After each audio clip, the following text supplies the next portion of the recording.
إلا على الظالمين والصلاة والسلام على سيد الأنبياء والمرسلين وعلى آله وأصحابه أجمعين.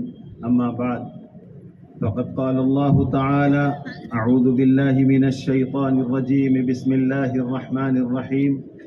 ما كان محمد أبا أحد من رجالكم ولكن رسول الله وخاتم النبيين وكان الله بكل شيء عليما. صدق الله العظيم. قال النبي صلى الله عليه وسلم: لا يؤمن أحدكم حتى أكون أحب إليه من نفسه وولده وماله والناس أجمعين، أو كما قال عليه الصلاة والسلام. آواز تھوڑی کم کروا. قابل قدر حضرات علماء کرام، بزرگوں اور شہر یادگیر اور اطراف کے غیور نوجوان دوستوں، میں سب سے پہلے ایک گزارش یہ کروں کہ جو حضرات جلسگاہ کے باہر اور اطراف میں کھڑے ہیں، ان سے گزارش ہے کہ آگے کرسیاں خالی ہیں، میرے بائیں جانب بھی کرسیاں کافی خالی ہیں. جو حضرات ادھر ادھر منتشر ہیں، ان سے میری گزارش ہے ادب کے ساتھ کہ وہ جلسگاہ میں تشریف لائیں اور آگے بھی کرسیاں خالی ہیں اس کو پر کریں تاکہ بعد میں آنے والے مہمانوں کو سہولت کے ساتھ جگہ مل سکے. میرے بزرگوں اور دوستوں،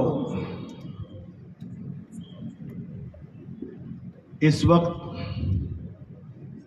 اتنی بڑی تعداد میں آپ حضرات کا جمع ہونا، موسم کی ٹھنڈک کو دیکھتے ہوئے ہلکی سی بارش بھی ہوئی، اس کو نظر انداز کر کے جوق در جوق آپ کا اس مقام پر آنا، میں آپ کے اس جذبے کو سلام پیش کرتا ہوں. یہ آپ کا آنا ان اسٹیج پر بیٹھے ہوئے علماء کے لیے نہیں، یہ آپ کا آنا مہمانوں کے لیے نہیں، اللہ کی قسم یہ آپ کا آنا ناموس رسالت کی نسبت پر ہے. محمد الرسول اللہ صلی اللہ علیہ وسلم کے ختم نبوت کے اوپر ہے، اس کے لیے آپ نے زحمت کی ہے. اللہ آپ کے آنے کو مبارک کرے، اللہ آپ کے آنے کو اور اس پروگرام کو اللہ عالم میں ہدایت کا اور فتنوں کے خاتمے کا ذریعہ بنائے.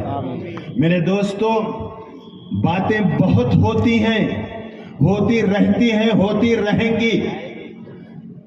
بہت سے لوگوں کو یہ ذہن میں آتا ہے کہ صاحب نماز کے بارے میں جلسہ، سیرت النبی کے بارے میں جلسہ، میلاد النبی کے بارے میں جلسہ، اور زکوٰۃ کی اہمیت اور حج کے بارے میں جلسہ، اور دین کے مختلف شعبوں کے بارے میں جلسہ، اور لوگ آتے جلسے سنتے، تقریریں، اصلاح معاشرہ کے نام پر جلسے.